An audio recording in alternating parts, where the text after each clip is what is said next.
저번 인터뷰 편집하면서 어떤 수행자께서 열심히 그렇게 수행하지만 마음 힘이 약해지고 수행하기 싫어지고 마음의 질이 떨어지고 그런 이야기를 해요. 근데 그분이 여러도 알겠지만 열심히 하시잖아요. 잘하는 것 같아요. 잘한다는 것은 마음이 좋단 말이죠. 마음이 좋은데 왜 그런 느낄까요? 마음이 좋은데 왜 수행하기 싫다고 느껴지고 수행하기 싫다는 좀 과장인가요?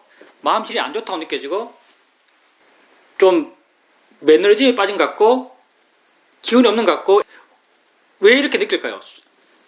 아까 기초수행 본문 하면서 말했지만 수행하면서 마음이 좋아진다 이런 말 굉장히 많이 합니다.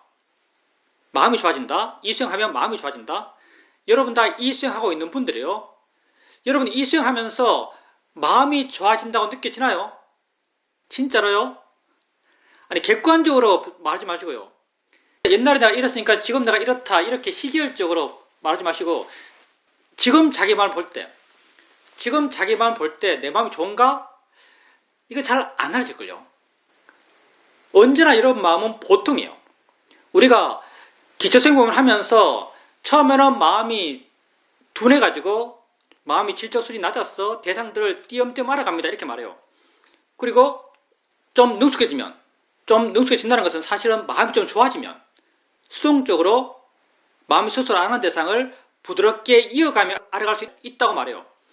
사실은 부드럽게 이어가면서 알아갈 수 있을 때 처음에는 잠깐 내 마음이 이렇게 변했구나. 내 마음이 이만큼 좋아졌구나. 이런 느낌이 살짝 있어요. 근데 좀 지나면 그렇게 수행이 되더라도 부드럽게 이어가면서 내 노력이 많이 줄어든 상태에서 부드럽게 이어가며 대상들을 빨리빨리 바꾸고 가더라도 그게 별로 대수롭지 않게 느껴져요. 그리고 좀 지나면은 내가 알려하지 않아도 여러 대상을 알아요. 처음에는 알려하지 않아도 여러 대상을 아는 것에 대해서 와 이렇게 되네 라고 감동해요. 사실 이 상태는 알아차림의 가속도가 있는 상태거든요. 이게 좀 힘이 좋아지면은 걸어가면서도 어느 순간 수행하고 있는 자기를 발견해요. 설거지하면서도 어느 순간 수행하고 있는 자기를 발견해요. 지하철 타고 가면서도 알고 보니까 수행하고 있어요, 자기가. 그러면 그때는 굉장히 놀라죠. 굉장히 기뻐요. 마음이 좋아졌다고 내가 느껴요. 그렇지만 그것도 좀 지나면 계속 그렇게 됩니다. 내가 대상에 아주 강하게 빠지지 않는 이상, 내가 TV에 빠져있거나 유튜브에 빠져있지 않는 이상, 다른 사람의 말에 내가 빠져있지 않는 이상, 그냥 나 혼자 있을 수 있으면, 마음이 나를 향할 수 있으면 알아차림이 계속 이어져요. 아무 노력이 필요 없어요. 모든 게 알아지고 있어요. 그러면 이렇게 모든 게 알아지고 있을 때 그 마음 상태가 내게 좋게 느껴지는가? 좋게 안 느껴져요. 나중에 아는 마음을 알 때 우리의 수행의 과정에서는 이 다음에 아는 마음을 이해하는 거죠. 아는 마음을 이해해요. 처음에는 도대체 아는 마음이 뭐야? 마음을 어떻게 보는 거야? 남들은 안다는데 난 못 알지? 이렇게 엄청 고민하다가 어느 순간 안다는 걸 이해하게 되면 에게 겨우 이거야? 이런 느낌 들죠. 에게 겨우 이거야? 이걸 갖고 뭐 마음을 안다 그랬어? 알고 보면 시시하거든요. 그래도 그 순간 감동스럽습니다. 그렇게 알고 싶었던 아는 마음이요. 그렇게 알고 싶었던 마음이죠. 근데 조금 지나면 이렇게 아는 게 자연스럽고 더 능숙해지면은 그냥 관심을 내게 두고 있으면 항상 내가 보고 있는 게 그거예요. 그러면 그때 내가 그런 내 마음 상태에 대해서 정말 마음이 좋아. 변했네. 너무 기뻐. 놀라워. 이런 마음을 갖는가? 안 갖죠. 이게 우리 수행의 어려운 점이에요. 무슨 말인가? 마음이 변하면 그 마음으로 살아요. 사실은 그렇거든요. 여러분 수행하면 마음이 좋아져요. 현상적으로 좋아지는 게 눈에 보여요. 띄엄띄엄 알다가 수동적으로 부드럽게 이어가며 알다가 아예 노력하지 않아도 모든 게 알아져요. 그리고 나중에는 모양도 없고 색깔도 없고 위치도 없고 내용도 없는데 그 작용만 존재하는 법을 이해하죠.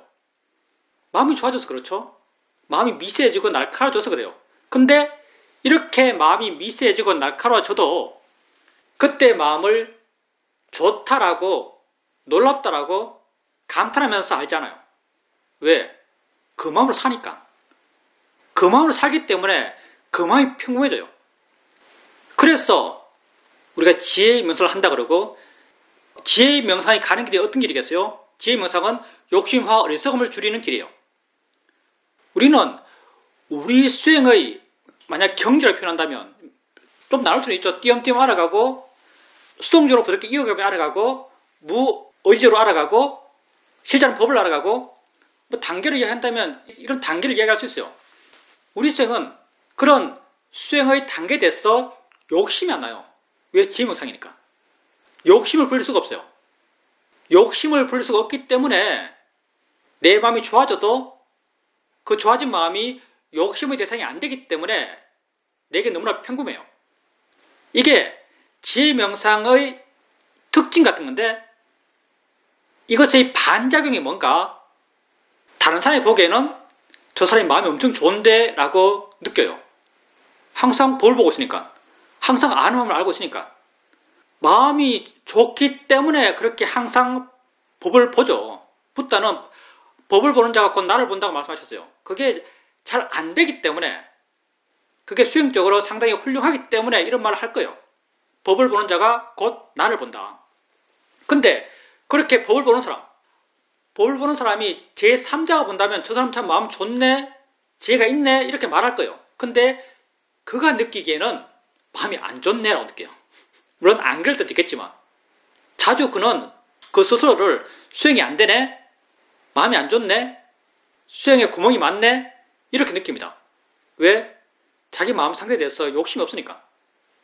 그래서 수행의 에너지가 약해질 수 있어요. 이게 우리 수행이 참 미묘한 점이죠. 지혜문상이 정말 미묘한 점이에요. 수행을 하면 할수록 수행에 대한 욕심이 약해져. 이게 문제가 되는 게 왜 문제가 되냐면, 우리가 아무리 그래도 지혜보다는 번뇌가 많은 사람이잖아요. 우리 수행에서 가장 강력한 에너지는 뭐겠어요? 수행을 하게 하는 강력한 에너지. 아마도 보통의 수행자에게 수행하게 하는 가장 강력한 에너지는 욕심일 겁니다. 이거 하면 좋아져. 그렇게 말을 듣고 그렇게 될 것 같으니까 수행하겠죠. 근데 수행을 하면 할수록 욕심이 줄어들어요. 그리고 수행이 좋아지지만 좋아진 그 상태가 내게 욕심을 일으키잖아요. 그냥 그 상태로 살아요. 그 상태로 사니까 그 상태가 너무나 평범해지죠. 그리고 심지어 객관적으로 보면 마음이 굉장히 좋지만 그는 그 스스로의 마음을 안 좋게 느끼게 돼요. 그렇다면 여기에 대한 해결책이 뭔가? 사실 해결책은 각자 한번 궁금해 봐야 되는데, 해결책은 내가 저번 시간에 말했던 그게 해결책 같습니다. 시간을 지키는 것, 정해놓은 수행 스케줄을 따르는 것, 계속 하다 보면 마음이 좋아져요. 나는 내 마음이 안 좋다고 느끼지만 실제 수행하는 내 마음은 좋아요. 참 아이러니하지만 여러분이 여러분 마음을 절대 객관적으로 못 봅니다. 여러분이 여러분 마음, 내가 지금 수행 열심히 하고 있는데 내 마음이 어떻지라고 확인하려고 그래요. 그러면 어떤 마음으로 확인할까요? 욕심의 마음으로 확인합니다. 욕심의 마음으로 내 마음 상태를 확인하면 내 마음 상태가 어떨지는 이미 정해져 있어요. 욕심의 마음은 언제나 지금 내게 없는 걸 욕심내거든요. 그래서 마음이 언제나 안 좋아요. 그렇기 때문에 내가 판단하는 내 마음, 이게 믿을 게 못 됩니다. 내가 판단하는 내 마음, 내 마음 상태, 단지 수행해 가는 것. 그래서 시간을 정해놓고 스케줄 맞춰서 수행해 가면은 내가 내 마음 상태를 좋다고 판단하든 나쁘다고 판단하든 그렇게 해 나가다 보면 수행하는 마음은 좋아요. 내가 설령 내 마음을 안 좋다 말하더라도. 이건 좀 약간 무식한 방법이죠. 그리고 약간 고급스러운 방법. 약간 고급스러운 방법은 수행을 이끌어가는 마음이 지혜의 마음이 되는 거예요. 지혜가 수행을 이끌어가면 마음 스스로가 수행을 하고 싶어요. 어떤 지혜인가? 관심의 지혜죠. 정말 수행의 첫 에너지도 관심이고요. 중간의 에너지도 관심이고요. 마지막 에너지도 관심 같아요. 나에 대한 관심, 법에 대한 관심이죠. 내 현재에 대해서 내게 일어나는 것에 대해서, 느낌에 대해서, 소리에 대해서 관심이 있어요. 소리가 뭐지? 라는 내적 의문이 있어요. 현재가 뭐지? 있다는 게 뭐지? 존재가 뭐지? 이런 나에 대한 관심이 있어요. 나에 대한 관심이 있으면 마음이 날 떠나지가 않아요. 궁금하니까 계속 가요. 궁금하니까 계속 마음이 대상에 대해서 다가가요. 이렇게 대상을 향해서 관심 갖는 마음, 이 마음은 내가 애쓰는 마음이 아니에요. 마음 자신들의 조건 속에서 저절로 생겨난 마음이죠. 물론 내가 수행하면서 관심을 갖기 위한 노력도 합니다. 소리가 뭐지? 라는 생각도 해줘요. 느낌이 뭐지? 어떻게 느끼지? 이렇게 내가 생각도 해줍니다. 관심 갖기 위해서. 이건 억지로 일으키는 관심이고요. 수행을 해나가고 알아차림 잔식 이어져 나가고 내가 이러한 말로 된 관심의 내용을 떠올리지 않더라도 내 안에서 내재적으로 저게 뭐지? 라는 그런, 난 이걸 이렇게 표현했죠. 물음표의 에너지. 물음표의 에너지가 생겨나요. 이게 관심의 에너지고 이게 법에 대해 조사하는 마음이죠. 이런 관심의 에너지가 있다면 수행하고 싶은 마음이 저절로 생기죠. 수행이 좋다라는, 수행을 하고자 하는 그런 자연스러운 에너지가 마음에 생깁니다. 물론 여러분이 수행이 아주 잘 될 때는 이런 마음으로 수행할 거예요. 근데 보통 반복적으로 수행해 나갈 때는 이런 마음이기보다는 그냥 하는 마음, 그리고 내 마음 상태를 좋나 나쁘나라고 확인해 보면 안 좋다는 답이 많이 나오는 그런 상태로 수행을 많이 할 겁니다. 마음이 좋든 안 좋든 별로 신경 쓰지 마세요. 여러분은 여러분 마음 상태를 몰라요. 왜? 그 마음으로 사니까. 그 마음이, 여러분이 수행해서 된 그 마음이 수행이라는 특별한 활동을 통해서 수행하는 그 특별한 순간에 있는 마음이 아니에요. 여러분은 그 마음으로 살아요. 여러분이 살아가고 있는 보통의 마음이에요. 보통의 마음이니까 그게 절대 대단하다고 느끼지 않죠. 대수롭지가 않아요. 그래서 욕심의 대상이 안 되는 거죠. 대신 강렬한 에너지가 못 되죠. 그렇기 때문에 이 수행을 아주 능숙하게 하고 항상 법을 보지만, 법에 대한 이해를 하려고 그러면 항상 법에 대한 이해를 하지만 수행에 게으를 수 있습니다. 수행에 게으를 수 있어요. 거기에 대한 내가 제시할 수 있는 답은 아까 말한 두 개예요. 그냥 닥치고 정해놓고 한다. 그게 하나고요. 그리고 관심을 일으킨다. 이게 둘째예요. 관심을 일으킨다. 관심의 마음, 지혜가 주도하는 수행을 한다. 이게 둘째죠. 그래서 바른 수행은 정말 미세합니다. 미묘하죠. 정말 미묘해요. 우리 수행은 정말 미묘한 것 같아요. 맨 처음 수행을 시작하면서부터, 맨 처음 수행할 때 하라고 해서 그렇게 했는데 나중에 지나서 보니까 고요함과 활발함의 균형을 맞추는 것, 이게 정말 미묘한 거였어요. 고요함과 활발함의 균형을 맞추는 것, 이게 에너지가 반대거든요. 고요한 마음의 에너지, 활발한 마음의 에너지가 반대예요. 근데 우리는 이 둘을 함께 키워가요. 나중에 지났어야 이 둘을 함께 키워간다는 것이 얼마나 미묘한 것인지 알았죠. 이 둘을 함께 키워간다는 것. 근데 이 둘이 함께 키워줘요. 그렇게 여러분이 하고 있는 수행에 대해서 한번 고민해 보십시오. 질문입니다. 이 법회를 시작하기 얼마 전에 제 스스로 생각하기를 내가 수행해서 매너리즘에 빠졌다라고 생각했습니다. 그런데 스님께서 오늘 본문 중에 그런 말씀을 하셔서 제가 질문을 드리지 않을 수가 없었습니다. 저는 수행을 열심히 하기도 하고 또 열심히 하지 않기도 합니다. 그렇지만 어느 정도까지 내가 할 수 있는 만큼 하려고 하고 있습니다. 그런데 내가 이렇게 수행을 나름 할 만큼 하고 있지만 수행에서 매너리즘에 빠졌다고 생각하는 것은 내가 그렇게 수행하더라도 욕심과 화가 전혀 줄어들지 않았기 때문입니다. 수행을 한다고 하지만 내가 일어나는 것을 바르게 알려고 하지만 그것을 어떻게 저할 수가 없습니다. 여전히 화내고 있고 여전히 욕심내고 있습니다. 스님께서 관심의 에너지를 일으키라라고 말씀하시는데 그것도 해봅니다. 왜 일어나지? 화가 뭐지? 이렇게 관심 갖는 마음으로 그것을 보려고 하지만 그때 잠깐 좀 관심 생기고 좀 물러나지만 또 금방 원래대로 돌아옵니다. 이렇게 내가 수행을 나름 해 나가지만 나에게서 어떤 변화가 잘 발견되지 않습니다. 그러다 보니까 마음의 힘이 떨어지고 수행에서 에너지가 약해지고 그냥 약간은 마지못해 수행하는 그런 매너리즘에 빠진 상태가 되는 것 같습니다. 아는 것과 행하는 것의 괴리는 누구나 다 갖고 있고요. 수행자님이 그냥 대충 우리가 판단하기에 내가 수행자님보다 수행을 좀 오래 한 것 같잖아요. 그리고 나는 여기서 혼자 이야기하고 있고 여러분 듣고 있으니까 흔히 사람들이 저 스님이 그래도 수행을 잘하는 모양이다, 지혜가 있는 모양이다 이렇게 생각하겠죠. 그러면 내가 화 안 날까요? 내가 욕심과 화로서 유튜브 안 볼까요? 다 봐요. 다 화내고 욕심내죠. 화내고 욕심내는 것 갖고 수행이 안 된다, 수행을 못한다, 왜 이럴까라 고민한다면 수행할 수 있는 사람이 아무도 없죠.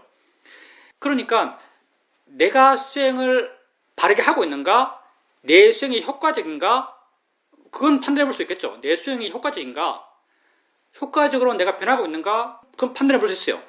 근데 이런 판단을 어느 방향에서 하는가, 하나의 방향이 번뇌의 방향이 있어요. 하나의 방향이 지혜 방향이 있어요. 번뇌의 방향으로 판단하는 것, 이건 전혀 객관성이 없어요.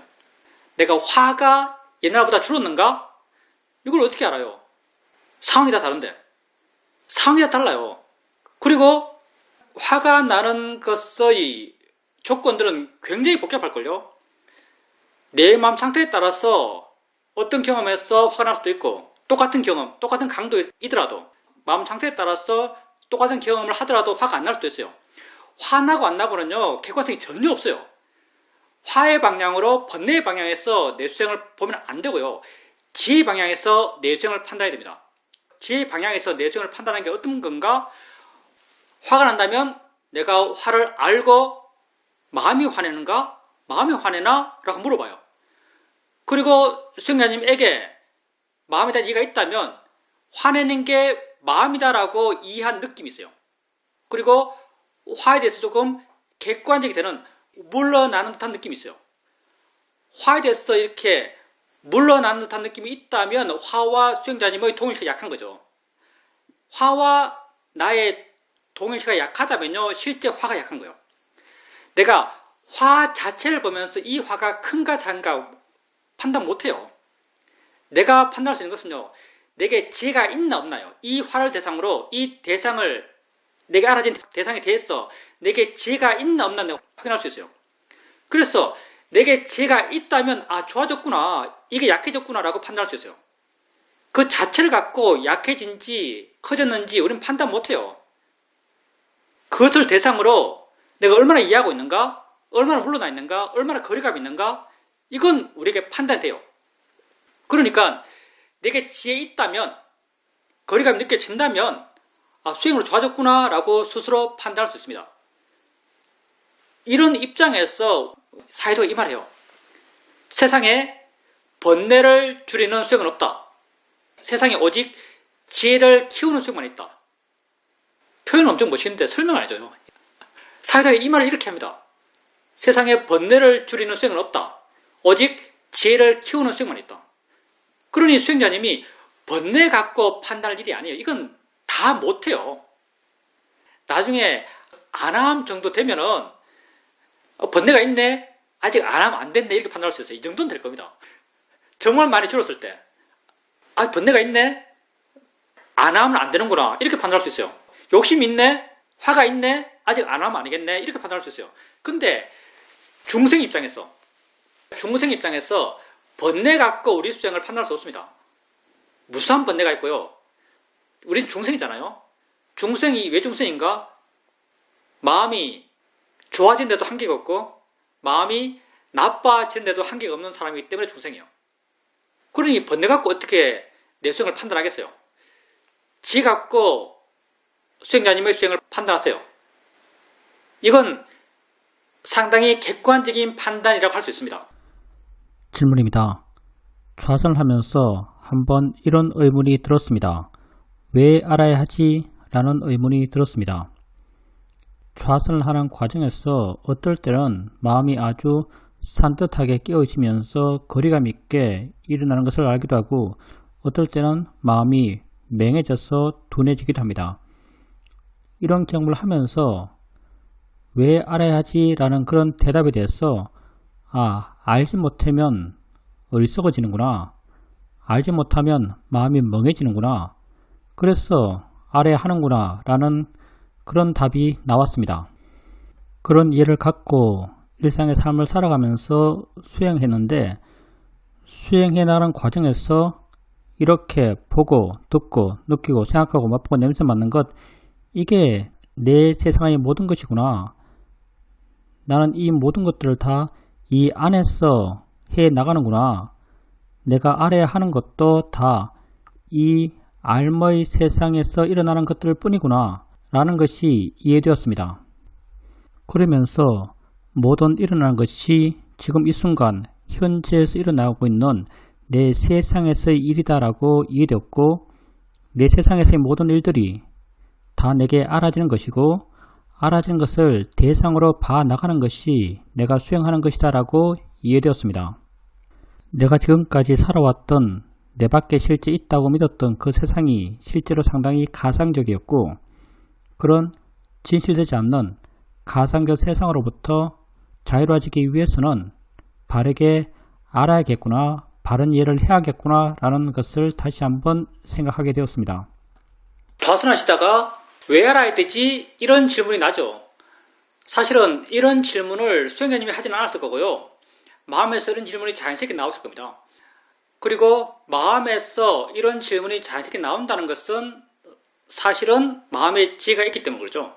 지혜는 관심 있는 마음이에요. 지혜는 궁금해요. 이렇게 관심이 있기 때문에 어느 순간 어느 조건 속에서 그런 관심이 그런 말로 표현되죠. 왜 알아야 되지? 이렇게 표현되는 거죠. 왜 알아야 되는가에 대해서는 여러 가지 말을 할 수 있겠죠. 수행자님께서는 알지 않으면 맹해진다. 알지 않으면 어리석어진다. 이렇게 생각하셨고 이렇게 경험하셨고, 안다는 것은 정말 중요하죠. 왜 중요한가? 내가 알든 모르든 일어나고 있어요. 그리고 우리가 여기서 안다는 것은 알아차림 말하죠. 우리가 알아차림 하지 않는다 하더라도 어느 마음은 그걸 알고 있어요. 알아차림 마음이 아닌 다른 마음이 그걸 알고 있어요. 여러분이 그 존재를 몰라도 어떤 마음은 그걸 알고 있어요. 우리가 매 순간순간 수많은 생각을 해요. 그 생각을 어느 마음은 알고 있어요. 체면 걸고 이렇게 하면 자기의 의식 표면에서 자기가 인지하지 못했던 것을 떠올릴 수 있죠. 어느 마음은 알고 있어요. 내가 그걸 알든 모르든 일어나고 있고, 알든 모르든 마음을 알고 있고, 마음이 안다면 자기가 원하든 원하지 않든 그것의 영향을 받아요. 그걸 믿게 되고 싫어하고 좋아하고 이런 영향을 받죠. 근데 안다면, 여기서 안다는 것은 알아채를 말해요. 알면 자유로워요. 알면 거리감이 생깁니다. 알면 내 마음에 여유가 생겨나요. 그 여유가 뭘 갖고 오는가? 여유가 지혜를 갖고 오는 거죠. 옳은가 그런가? 적당하지 않은가? 실제는 뭔가? 이런 지혜를 갖고 오는 거죠. 알면 여유가 있고 그 여유에서 다른 마음들이 생겨나요. 고요함, 지혜, 신심, 노력이죠. 대표적으로 산바단의 마음들. 내가 알기 때문에 바로 뒷마음이 생기면서 이게 옳은가 그런가? 옳은가 그런가에 대한 판단이 저절로 생겨요. 내가 의식적으로 이거 옳은가 그런가를 생각해서 판단하는 게 아니에요. 알면 바로 판단해요, 마음이. 예를 들어서 상대의 어떤 행동을 보면서 상대를 나무랄라 그래요. 내가 상대를 나무랄라 그런다는 걸 알아요. 아는 순간 여러분 자식들에게 많이 이럴걸요. 욕하는 걸로 합시다. 발음이 쉽네 이게. 자식들 꼴보기 싫은 걸 해요. 막 욕하고 싶은 마음이 생겨나요. 근데 욕하려는 마음을 아는 순간 바로 뒷마음이 여러분 의식하지 않았는데 불구하고 그게 옳지 않다고 판단하는 마음이 생겨나요. 옳지 않다고 바로 판단하죠. 왜 이런 마음이 생기는가? 알아차림을 알았기 때문에. 근데 여러분에게 알아차림이 없으면 욕하려는 마음이 생겨요. 욕하려는 마음이 생기면요, 여러분 의식 표면에서는 그걸 모르지만 마음은 그걸 알아요. 근데 알아차림을 알지 못해요. 그러면 그게 그 힘이 그냥 나가요. 왜? 그 마음의 에너지는 나의 에너지거든요. 내가 하고 싶어 하는 거예요. 그리고 그때 화난 마음, 나름 화난 마음은요, 자기 논리가 있어요. 나름 화난 마음은 제가 딸이라고 한다면 딸이 저러면 안 돼라고 하는 그 자기 논리가 있어요. 내가 말로서 쟤를 바꿔줘야 되라는 그 자기 논리가 있어요. 그러니까 논리도 갖췄고 에너지도 있어서 그냥 화난 마음 그 에너지를 그대로 말하게 되죠. 근데 만약 알아차림으로 알미 있다면 거리감 생기고, 거리감 생기면 지혜가 생겨요. 옳은가 그른가를 판단하는 지혜가 생기죠. 적당한가 적당하지 않은 걸 판단하면 생기나요. 그래서 알면 자유로울 수 있습니다. 모르면 끌려가요. 모르면 끌려갑니다. 모든 선한 것의 출발점은 알아차림으로 아는 거예요. 여러분에게 수많은 것이 일어나고 있지만 대부분 몰라요. 그래서 대부분 끌려가요. 여러분이 수많은 생각을 하지만 여러분 대부분 모르죠. 모르는 것은 사실 다 믿어요. 저 사람 하는 행동을 보면서 저 사람이 나빠라고 생각했을 때 여러분 대부분 모르죠? 대부분 그 생각을 몰라요. 그러면 나쁘다는 그 생각을 믿어요. 알게 모르게 마음의 메커니즘이 그렇게 돌아가요. 근데 여러분 마음이 날카로워서 저 사람 나빠라고 마음이 생각하고 그 생각을 알아보세요. 알면 자연스럽게 지혜가 생겨나요. 그 지혜는 어떤 지혜인가? 그 생각을 안 믿는 지혜예요. 정말인가? 믿어야 될 일인가? 그 마음의 생각을 안 믿는 지혜가 생겨나요. 알아차림으로 알기 때문에 그렇죠. 그래서 나는 왜 알아야 되는가? 라고 말한다면 알면 자유롭기 때문이다 라고 말하고 싶어요. 알면 자유로워요. 모르면 그냥 끌려갑니다. 보통 우리가 항상 그렇게 살죠. 그냥 모르면 끌려가요. 근데 알면 자유로울 수 있습니다. 그리고 수행자님께서 또 수행하시다가 나의 세상이 뭔지, 나의 세상이란 것이 이렇게 보고 듣고 느끼고 생각하고 맛보고 냄새 맡는 것, 이렇게 알므로 구성된 이게 나의 세상이구나 라고 이렇게 아셨어요.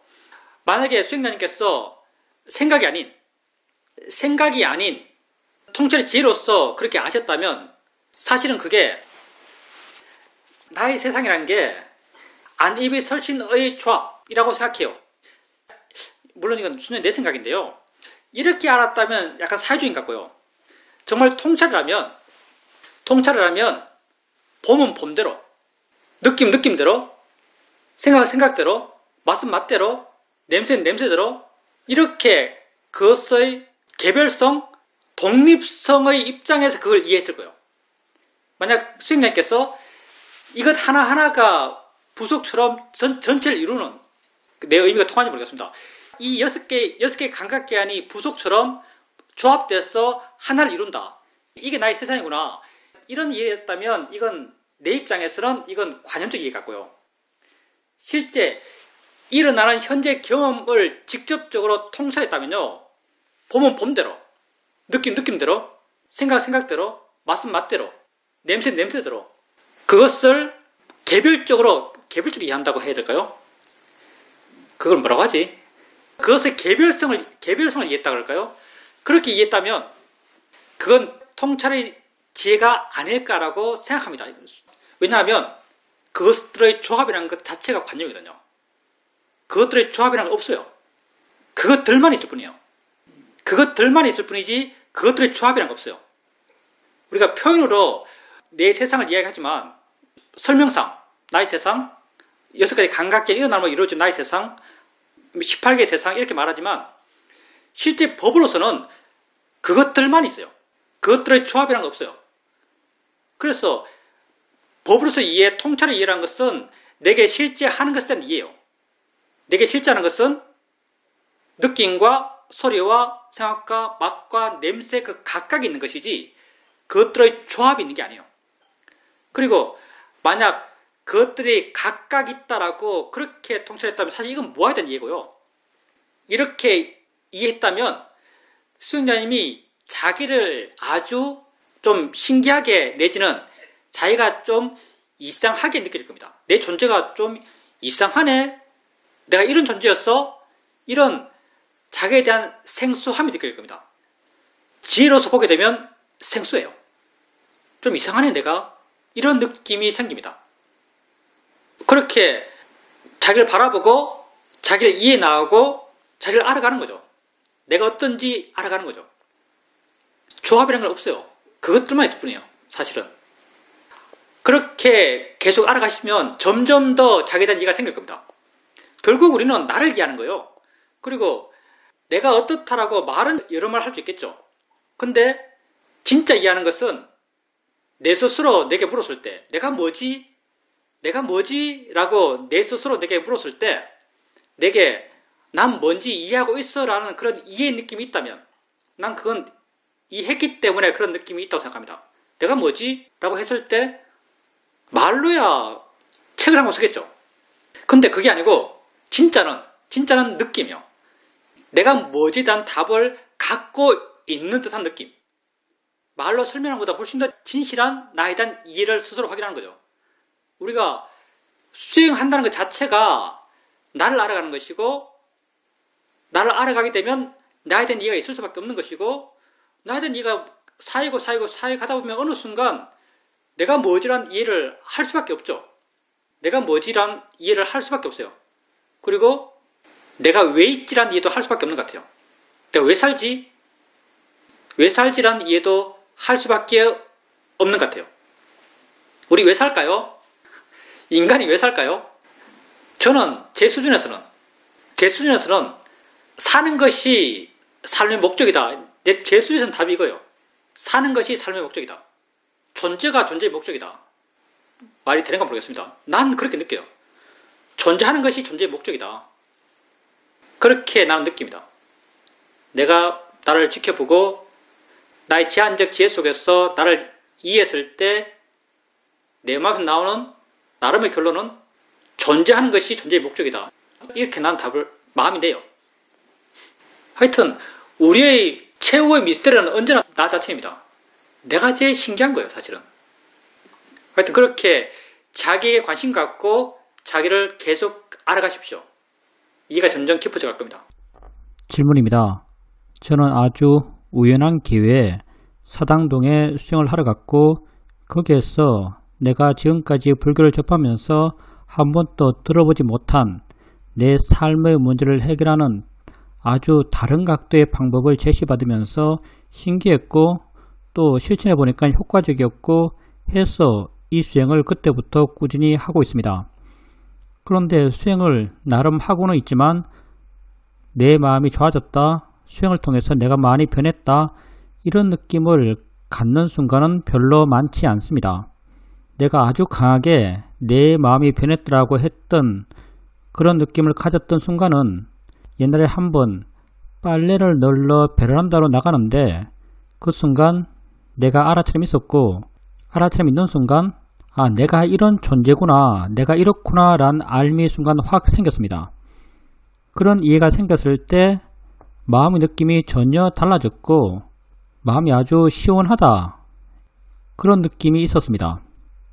또 한 번은 며칠 전에 내가 뭘 할 때는 아주 바쁘게 뭘 하게 되는데 보통 때는 바쁜 그 상황에 대해서 알아차림을 잘 하지 못합니다.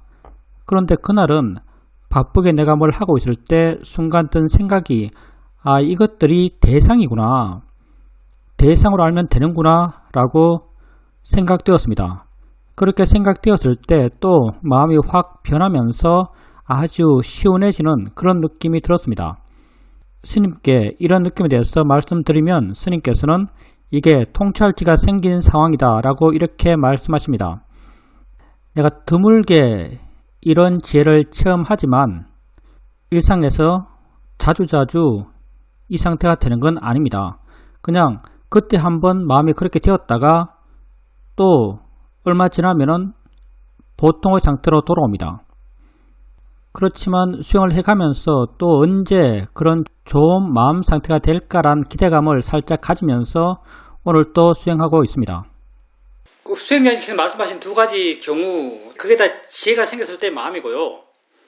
지혜가 생겼을 때 마음 상태에 대해서 나는 뭐 물러난다, 가벼워진다, 부드러워진다, 뭐 밝아진다 이렇게 표현해요. 제 마음이 있을 때는 내 마음 상태를 그렇게 바꿔놔요. 그리고 지혜 힘이 좋으면은, 지혜가 좀 크게 일어나면은 내 마음이 바뀐다는 게 내게 아주 분명히 알아져요.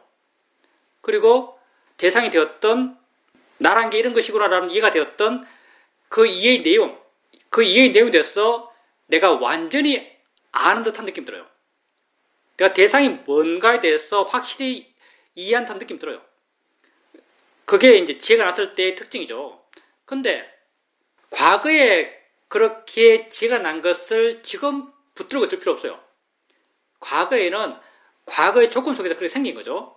그냥 흘려보냈어요. 지혜도 사실은 계속 경험하다 보면 점점 익숙해지고요. 나중에는 지혜가 있어도, 지혜가 생겨도 생긴 그 순간 알고 다음 순간 잊어버려요.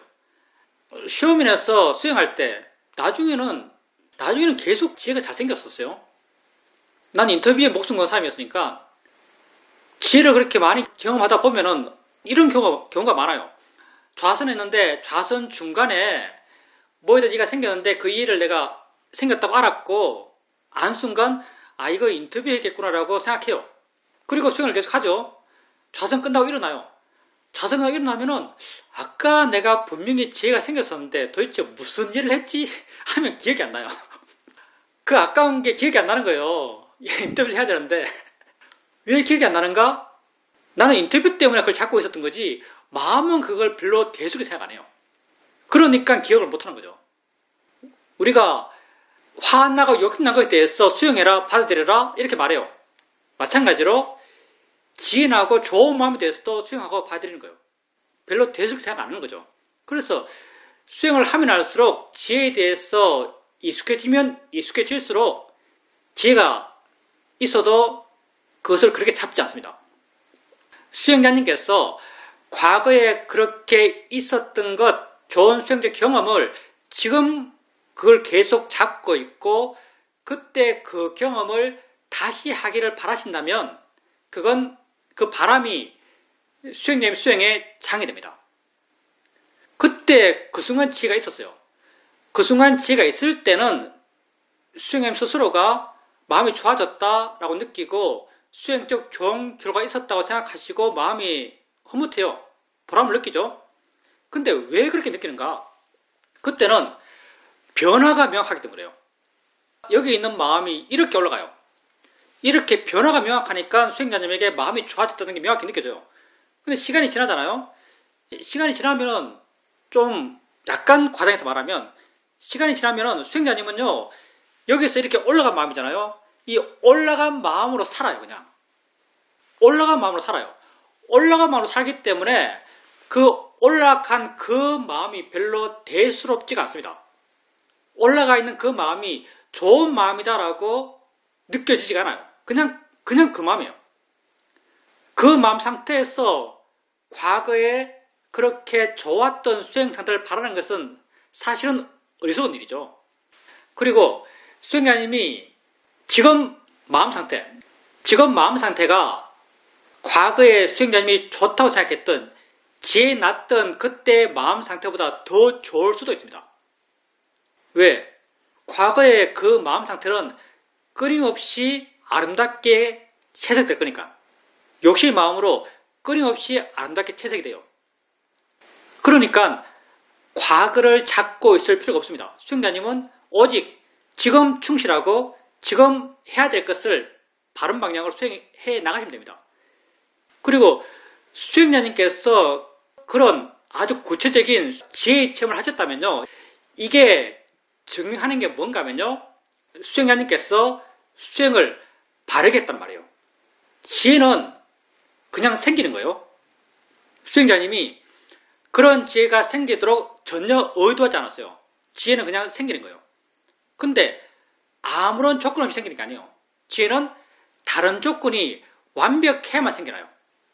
다른 조건이 완벽해야만 생겨나요. 그러니까 수행자님께서 그런 지혜를 체험하신다면 수행자님께서 하고 있는 수행이 바르게 행해지고 있다는 걸 말해주고 있는 거죠. 수행을 바르게 했기 때문에 그런 지혜가 생기는 거예요. 그래서 지금 하고 있는 그런 바른 방식의 바른 방향의 수행을 계속해 나가십시오. 중요한 건 계속 하는 거예요.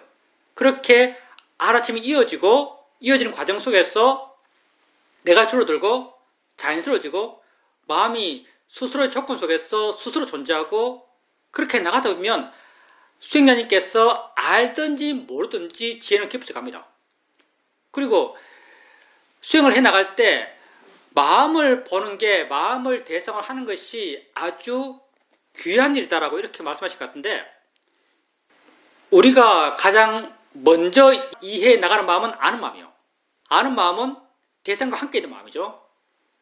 소리 들으면서 소리와 함께 있는 마음을 이해하고, 소리와 함께 있는 마음을 이해한다는 것은 소리 들으면서 내가 듣고 있는 소리만 있는 것이 아니고 다른 무엇도 있는 것처럼 느껴진다면 그게 아는 마음이에요. 느낌 알면서 느낌과 함께 있는 아는 마음. 내가 알고 있는 느낌 혼자 있는 게 아니고 그것 이외에 다른 게 뭐가 있다라고 느껴진다면 그게 아는 마음이에요. 그래서 아는 마음을 이해해 나갈 때 대상을 갖고 이야기를 바라고요. 그게 가장 오류 없이 마음을 이해하는 방식이니까 느낌 알면서 아는가 모르면서 확인하고 소리 들으면서 아는가 모르면서 확인해 보세요. 우리에게 무수한 마음이 생기지만요. 그 마음을 모두 다 알 수 없습니다. 그냥 알 수 있는 마음을 알면 돼요. 알 수 있는 마음은 알아가면 되고요. 그리고 알 수 있는 마음 내지는 알 수 있는 대상들을 그런 걸 바라가면서 마음이 조금씩 알아진 대상이 뭔지 이해하고 알아진 대상에서 마음이 가벼워지고 마음이 부드러워지고 마음이 자유로워져요. 바라보고는 마음이 점점 변해가고요. 나중에는 알아진 것이 뭔지에 대해 별로 구애받지 않고 설령 알아지는 게 뭔지 내게 명확하지 않더라도 마음은 그 상태를 유지하고 있어요. 마음은 가볍고 물러나서 자유로운 마음으로 있어요. 그러니까 지금 수행자님께서 꼭 그렇게 마음을 봐야 되는 게 아니고요. 사실은 보는 마음, 수행하는 마음이 바르게 바뀌어가야 하는 것이 1번이고요.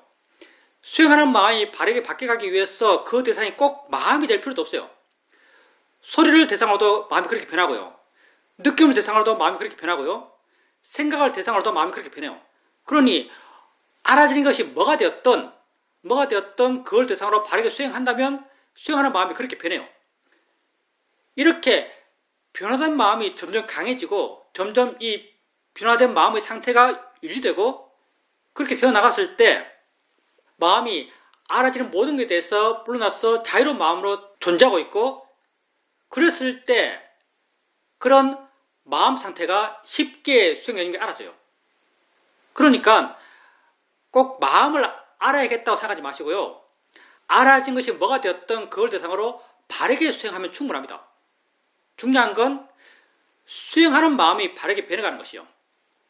나중에는 대상에 구애받지 않고 이렇게 바르게 변한 수행하는 마음, 알아차림, 고요함, 지혜, 신심, 노력의 마음이 함께 있는 수행하는 마음이 점점 힘이 있어서 이 마음이 유지가 됩니다. 그러면 지금까지 몰랐던 것이 저절로 알아져요. 내가 알려서 하는 것이 아니고 그냥 지가 알아져요. 그러니 수행자님이 수행해 나가는 방향은요. 알아진 것이 뭐가 되었든 그걸 대상으로 바르게 수행하는 거예요. 바르게 수행한다면 수행하는 마음이 점점 바르게 변해갑니다. 수행하는 마음이 바르게 변해가는 것 이게 우리 수행의 방향이에요.